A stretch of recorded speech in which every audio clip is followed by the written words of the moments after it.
دروازہ کھولا تو سیدنا ابوبکر رضی اللہ تعالیٰ اندر آ گئے. تھوڑی دیر بعد پھر دستک ٹھک ٹھک. آپ فرمایا اب بھی جو آیا نا اسے جنت کی بشارت ہے. دروازہ کھولا سیدنا عمر. پھر تیسری دفعہ جب دستک ہوئی تو نبی علیہ السلام فرمایا اب جو کوئی آئے نا اسے جنت کی بشارت دو، لیکن ان مصیبت اور پریشانیوں کے ساتھ جن سے اس کو گزرنا پڑے گا. تو کہتے ہیں میں نے دروازہ کھولا تو حضرت عثمان تھے، اور میں نے کہا کہ رسول اللہ نے آپ کے بارے میں یہ کہا کہ جنت ہے لیکن آپ کی جنت تکلیف کے ساتھ جڑی ہوئی ہے. تو انہوں نے کہا میں اللہ سے مدد مانگتا ہوں ان فتنوں کے اگینسٹ. اسی کا ایک طریق صحیح بخاری میں، اس میں اسی طرح یہ الفاظ ہیں. پہلے حضرت ابوبکر آئے، پھر حضرت عمر آئے، اور اس میں یہ الفاظ ہیں کہ نبی علیہ السلام ایک کنویں کی منڈیر پہ بیٹھے ہوئے تھے. پرانے زمانے میں وہ کنویں ہوتے تھے نا، ابھی بھی آپ دیکھیں نا بڑے کنویں ہوتے ہیں قلعہ اور طاس میں بنے ہوئے ہیں. تو اس کی وہ جو باہر منڈیر نکلی ہوتی ہے نا دیوار چھوٹی سی، اس پہ آپ علیہ السلام بیٹھے ہوئے تھے. تو پہلے حضرت ابوبکر کو جنت کی بشارت ملی، نبی علیہ السلام نے ان کو اپنے دائیں جانب بٹھا لیا، حضرت عمر کو اپنی بائیں جانب بٹھا لیا. جب حضرت عثمان اندر انٹر ہوئے تو جگہ ختم تھی، تو حضرت عثمان نبی علیہ السلام کے سامنے منڈیر پہ آ کے بیٹھ گئے. تو راوی حدیث کہتے ہیں کہ میں نے اس حدیث سے رزلٹ نکالا ہے کہ ابو بکر عمر کی قبریں رسول اللہ کے ساتھ بنے گی، اور حضرت عثمان کی قبر نبی علیہ السلام کے ساتھ نہیں بنے گی، وہ سامنے بنے گی. یہ راوی نے بعد میں جب قبروں کے بعد ڈیسائیڈ کیا، یعنی وہ جو تابعی ہے تبع تابعی ہے. اور سر واللہ سیدنا عثمان کی قبر نبی علیہ السلام کی قبر مبارک کی سیدھ میں، بالکل سیدھ میں بقیع غرقد قبرستان کے اندر موجود ہے. اور چاند ایک قبریں جو باقی ہیں نا اس وقت اپنی صحیح فارم کے اندر سنت کے مطابق یہ ہے، یعنی وہ بہت اونچی نہیں ہے، ارد گرد وہ پتھروں کی فصیل بنی ہوئی ہے چھوٹی سی، وہ ایک بالش جو اجازت ہے صحیح بخاری میں اونٹ کی کوہان جتنی، اور بالکل ڈومیننٹ جگہ کے اوپر ہے. وہ سامنے وہ ارد گرد اس کی کوئی اور قبر بھی نہیں ہے، ڈومیننٹ جگہ پہ. پہلے تو خیر سلطنت عثمانیہ کے دور میں مزار بھی اس پہ بہت بڑا بنا تھا. آپ کو پرانی تصاویر مل جائیں گی 1886 کی، وہ تو پھر سعودی حکومت نے توڑوائے. ظاہر ہے وہ خلاف سنت مزار بنے ہوئے تھے. تو وہ یعنی سیدنا عثمان کی قبر بالکل صحیح سند سے چلتی آ رہی ہے. اور یہ چونکہ حدیثیں میں نے پڑھی ہوئی تھی نا، میں نے کافی دفعہ سیدنا عثمان رضی اللہ تعالیٰ عنہ کی قبر مبارک پہ اشک بار آنکھوں کے ساتھ حاضری دی ہوئی ہے الحمدللہ. تو سیدنا عثمان کی قبر پہ میں یاد ہے، میں اشراق کے بعد ایک بار گیا نا تو مجھے اچانک یہ حدیث یاد آئی نا. تو میں نے یعنی وہ قبر کے پاس کھڑے ہو کے روضہ شریف کی طرف دیکھا نا تو بالکل ایگزیکٹ سین میں وہ قبر ہے. اللہ تعالیٰ نے ان کو صبر دیا. اور حالانکہ آپ دیکھیں کہ شروع میں اسلام قبول کرنا پہلے 10 مسلمانوں میں سے ہیں سیدنا عثمان. حضرت ابوبکر صدیق کے یہ بڑے بیسٹ فرینڈ تھے، ان کی دعوت سے اسلام قبول کیا. عشرہ مبشرہ 10 جنتی صحابہ میں سے 5 ایسے ہیں جو حضرت ابوبکر صدیق کی دعوت سے مسلمان ہوئے. ان میں سے ایک حضرت عثمان ہے. یہ پہلے 10 مسلمانوں میں سے. پھر آپ کے لیے فضیلت یہ کہ نبی علیہ السلام کی 2 بیٹیاں آپ کے عقد میں. ذوالنورین کا لقب اسی لیے ملا، 2 نوروں والا. نبی علیہ السلام کی آنکھوں کا نور، اسے وہ دوسرے وہ نور والے مسئلے نکالنے شروع کر دیتے ہیں. یہ نور جو ہے نا وہ محاورتاً لفظ استعمال ہوا ہے، فزیکل نور نہیں ہے. ویسے تو ہم نبی علیہ السلام کو نور مانتے ہیں، نور ہدایت ہے. میرا اس پہ بھی کلپ ہے، اِنَّا أَرْسَلْنَاكَ شَاهِدًا وَمُبَشِّرًا وَنَذِيرًا وَدَاعِيًا إِلَى اللَّهِ بِإِذْنِهِ وَسِرَاجًا مُنِيرًا. تو مانتے ہیں چمکا دینے والا سورج. اور نبی علیہ السلام کے داماد ہونے کا ذکر سیدنا عثمان کا، یہ آپ کو نہج البلاغہ میں مولا علی کا خطبہ بھی مل جائے گا، جس میں حضرت عثمان کو انہوں نے جو سمجھانے کے لیے آئے تھے کہ تمہاری اس طرح شکایتیں گورنروں کی آ رہی ہیں. اور پھر اس میں انہوں نے کہا کہ بھئی ابو بکر اور عمر کے جو معاملات تھے اس سے زیادہ تمہیں احتیاط کی ضرورت ہے، کیونکہ نبی علیہ السلام کے ساتھ تمہارا دامادی کا رشتہ بھی ہے. یہ نہج البلاغہ میں شیعہ کے ہاں خطبے میں موجود ہے. اور عشرہ مبشرہ میں بھی شامل ہے جو ابو داؤد ترمذی میں حدیث ہے.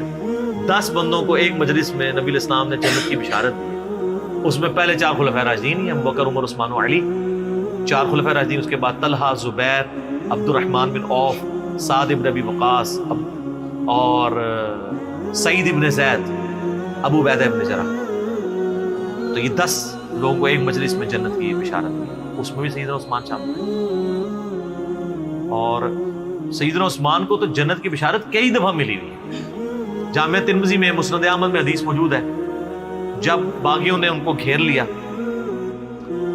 محصور کر دیا. آج میں اس ٹاپک کی طرف نہیں چل رہا, وہ ایک علیحدہ سے ایک سٹوری ہے, ادھر پھر کئی اور چیزیں بھی آئیں گی, میں وہ مذاکرہ نہیں کرنا چاہتا.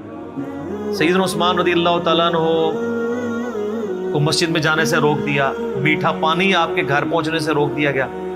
تو آپ گھر کی چھت پہ کھڑے ہوئے اور انہوں نے خطاب کیا جو لوگ وہاں پہ ان کو گھیرے ہوئے تھے. ترمذی میں پورا ڈیٹیل خطبہ موجود ہے, مشکات میں آلموسٹ آپ کو ساری حدیثیں حضرت عثمان کے چیپٹر میں آپ کو تیسری جلد میں مل جائیں گی.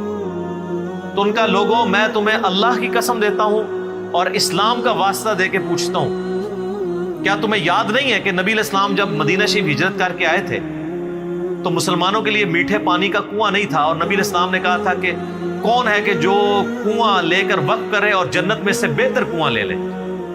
تو میں نے اپنے حلال مال سے وہ کنواں خرید کے وقف کیا. تو سب نے کہا کہ ہم گواہی دیتے ہیں کہ آپ کے لیے بشارت تھی. کون گواہی دے رہے ہیں؟ جو مخالفین ہیں, پروٹیسٹ کرنے آئے ہیں. اس سے بات چلی کہ وہ لوگ تھے جن کو یہ باتیں پتہ تھی, صحابہ ہی تھے, بیچ میں اور لوگ بھی مکس تھے لیکن صحابہ بھی تھے, بدری صحابہ بھی تھے. ان میں اختلاف رائے تھا, وہ علیحدہ سے ایک ٹاپک ہے. یوٹیوب پہ میرا کلپ ہے شہادت عثمان کے اصلی اسباب کیا تھے. عبداللہ ابن سبا والا تو معاملہ ہی ذرا ایک ڈفرنٹ کہانی بنا کے اس میں ڈال دی, وہ الگ چیز تھی. پھر سیدنا عثمان نے کہا کہ تمہیں یہ یاد نہیں ہے کہ مسجد نبوی کی توسیع کی باری آئی تو نبی علیہ السلام نے فرمایا کون ہے جو مسجد نبوی کے لیے زمین لے کے وقف کرے توسیع کے لیے کہ جنت میں اس سے بہتر اسے اللہ تعالیٰ قطع عطا فرمائے. تو میں نے اپنے مال میں سے وقف کیا تھا اور مجھے جنت کی بشارت ملی. بالکل ایسا. پھر ان کا جو جیش العسرہ تھا, تنگی والا جہاد, یعنی تبوک, جہاں پہ جہاد فرض ہو گیا تھا ہر مسلمان, کیونکہ رومن امپائر سے ٹکرانا تھا. تو نبی علیہ السلام نے جب چندے کی اپیل کی تھی تو میں نے 1000 دینار نبی علیہ السلام کی جھولی میں ڈرا کے ڈالے تھے, اور نبی علیہ السلام اپنے مبارک ہاتھوں سے یوں ان کو الٹ پلٹ کرتے تھے اور کہتے تھے عثمان جنتی آج کے بعد جو مرضی کرے. تو انہوں نے کہا کہ ہم گواہی دیتے ہیں. سر یہ 1000 دینار آپ کیا سمجھ رہے ہیں کتنی رقم ہوگی؟ کیلکولیٹ کر کے دیکھیے گا. 20 دینار 7.5 تولے سونا ہوتا تھا.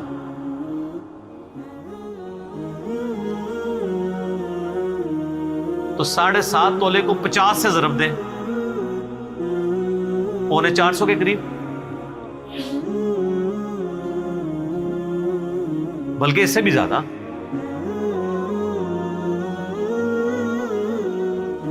50 کو ضرب دیں 7 سے, 700,350, اور اوپر والا بھی کر لیں تقریباً 400 کے قریب. 350 زیادہ بن جائے گا نا, 7.5 ہے, 450 کے قریب سمجھ لیں. 450 تولہ سونا, اور آج کل کیا ریٹ چل رہا ہے؟ 70,000 ہے. ہاں, تو یہ 2.5 کروڑ سے زیادہ رقم بنتی ہے آج کی. اگر 70 لگائیں گے تو جا کے گھر حساب کر لیجیے گا. 2.5-3 کروڑ رقم بنتی ہے جو حضرت عثمان نے غزوہ تبوک کے موقع پر دی, اور نبی علیہ السلام نے جنت کی بشارت. انہوں نے کہا ہاں جی بالکل آپ کو جنت کی بشارت ملی تھی اس بات میں. تو انہوں نے کہا تم مجھے نہ اب یہ یعنی بشارتیں گنواتے جا رہے تھے, اور حضرت عثمان کہہ رہے تھے دیکھو مسجد میں نے وقف کی, مجھے مسجد میں نماز نہیں پڑھنے دے رہے ہو. کنواں میں نے لے کے دیا اور مجھے میٹھا پانی نہیں, مجھے کڑوا پانی پینا پڑتا ہے, مجھے تم پانی تک نہیں جانے دے رہے ہو, اور تم مان بھی رہے ہو ان چیزوں میں مجھے جنت کی بشارت ملی ہے. پھر حضرت عثمان نے چوتھا اور آخری سوال کیا کہ کیا تمہیں یہ حدیث نہیں پہنچی ہے, اور یہ حدیث بخاری میں بھی ہے, ترمذی کا یہ والا حصہ, کہ نبی علیہ السلام ایک دفعہ غارے پہاڑ ہیرا کے اوپر چڑھے, ہیرا پہاڑ کے اوپر, حضرت ابو بکر, عمر اور حضرت عثمان یہ ساتھ تھے نبی علیہ السلام, 4 بندے تھے یہ ٹوٹل. تو پہاڑ جو ہے وہ جھوم پڑا, ہلنا شروع ہو گیا. وہ تو بخاری مسلم حدیث ہے. ہیرا ایک پہاڑ ہے لیکن ہم سے محبت, وہ احد پہاڑ کے بارے میں آتا ہے. احد ایک پہاڑ ہے, ہم سے محبت کرتا ہے, ہم بھی اس سے محبت کرتے ہیں. بعض روایتوں میں احد کا ذکر ہے, بعض میں ہیرا کا ذکر ہے. بال الٹیمیٹلی یہ ہے کہ نبی علیہ السلام نے فرمایا کہ اے پہاڑ تھم جا, اس وقت تجھ پہ 1 نبی, 1 صدیق اور 2 شہید ہیں. 2 شہید کون؟ حضرت عمر اور عثمان. جو مسلم کی حدیث ہے اس میں یہ ہے کہ حضرت علی بھی تھے, طلحہ بھی تھے, زبیر بھی تھے. تو نبی علیہ السلام نے فرمایا کہ اس وقت تجھ پر انبیاء، شہداء اور صدیق کے علاوہ کوئی نہیں ہے۔ اس سے یہ بھی نبی علیہ السلام نے غیبی خبر دے دی کہ یہ باقی سارے شہید ہونے والے ہیں۔ حضرت طلحہ بھی شہید ہوئے ہیں جنگ جمل میں، حضرت زبیر بھی اور مولا علی بھی اور سیدنا عثمان بھی۔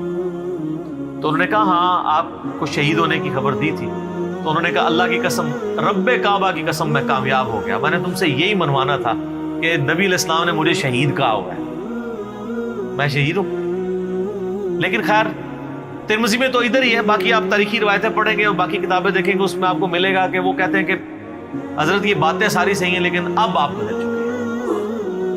نہیں، وہ جیسا ہمیں بھی کہتے ہیں کہ حضرت باتیں تو آپ کی ٹھیک ہیں لیکن کے بعد پھر اس طرح کی باتیں شروع ہو جائیں۔ تو یعنی بدقسمتی جب کسی پہ چھائی ہو، ورنہ دیکھیں ایک شخص جس کی 82 سال عمر ہے اور اس کی زندگی پوری قربانیوں سے تعبیر بھری پڑی ہوئی ہے، کہیں بشری تقاضے کے تحت کوئی مسئلہ مس ہینڈل تو اس سے ضرور ہو سکتا ہے، لیکن آپ اس کی نیت کے اوپر یا اوورال پوری زندگی کو تو زیرو سے ملٹیپلائی نہیں کر سکتے۔ یہی وجہ ہے کہ جو ایران والوں نے فلم بنائی ہے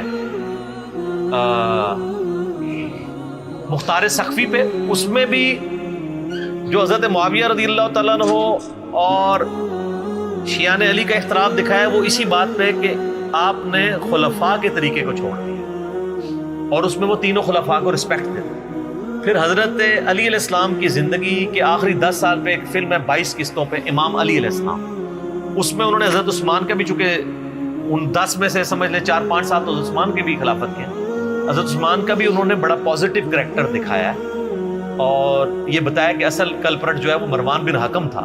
حضرت علی حضرت عثمان کو سمجھاتے تھے تو پھر وہ اپنے فیصلوں کو بھی ریورٹ کرتے تھے، یعنی ان کی نیت میں تھی، لیکن ظاہر ہے کہ وہ ایک حضرت عمر والی مینیجریل سکل نہیں تھی۔ 72 ایئرس کی عمر میں چونکہ خلیفہ بنائے گئے تھے، ایک ایجنٹ تھے، تو بہرحال 82-83 ایئرس ایج ہے اور ایک شخص نے پوری زندگی یعنی اسلام قبول کیا، تو ان کا چچا ان کو مارا کرتا تھا، اتنی تکلیفیں کاٹی ہیں، سابقون الاولون میں سے، تو آخری وقت میں آ کے کیوں انہوں نے ایسا کرنا تھا کہ وہ نفس کے ہاتھوں مغلوب ہو جاتے ہیں، جن کی پوری زندگی اسلام کی خدمات میں تھی، اور نبی علیہ السلام نے کئی مواقع پہ انہیں جنت کی بشارت بھی دی۔